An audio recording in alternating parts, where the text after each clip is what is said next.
50 ওভারের ফরম্যাটকে সুবিধাজনক দাবি করত বাংলাদেশের ক্রিকেটাররা। এই ফরম্যাটেই বেশ কিছুদিন যাবৎ চলছে অধঃপতন। আফগানিস্তানের পর ওয়েস্ট ইন্ডিজের কাছে হারতে হয়েছে সিরিজ, চ্যাম্পিয়ন্স ট্রফিতেও আসেনি জয়।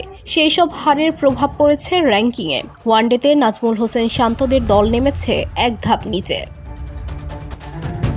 সবশেষ 3 বছরের পারফরম্যান্স পর্যালোচনা করে বার্ষিক র্যাঙ্কিং প্রকাশ করেছে আইসিসি। বাকি 2 ফরম্যাট অর্থাৎ টেস্ট ও টি-20তে অবস্থান পরিবর্তন হয়নি টাইগারদের, তবে ওয়ানডেতে হারিয়েছে 4 রেটিং। তাতেই 9 নম্বর থেকে 10 নম্বরে নেমেছে বাংলাদেশ। শান্তদের পেছনে ঠেলে এক ধাপ উন্নতি করেছে ওয়েস্ট ইন্ডিজ। তালিকায় 55 রেটিং পয়েন্ট নিয়ে 11 নম্বরে জিম্বাবুয়ে।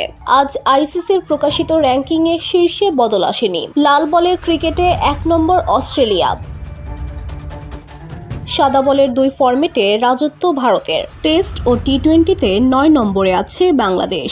ওয়ানডেতে 76 রেটিং পয়েন্ট নিয়ে শান্তরা 10 নম্বরে। প্রথমবারের মতো টি-20 র্যাঙ্কিংয়ের বার্ষিক হালনাগাদে 100 দলকে যুক্ত করেছে আইসিসি। গত 3 বছরে অন্তত 8টি টি-20 খেলা দলগুলোকে রাখা হয়েছে তালিকায়। 2019 সাল থেকে চালু হওয়া এই সংস্করণের বৈশ্বিক র্যাঙ্কিংয়ে এতদিন রাখা হতো 80 দল। VOD Bangla news desk.